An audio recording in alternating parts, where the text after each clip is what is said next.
In fact, I have a feeling that somebody watching me right now, I have a feeling that somebody that wants a credit card debt wiped out, that if you'll use your faith as you sow the 1,000 on a credit card, as you use your faith,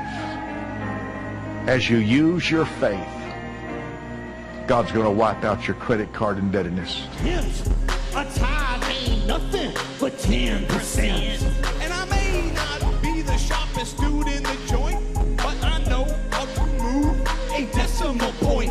I'm a tither now, cause that's how I roll. I'm a grateful child on the Father's dole. Hammer time.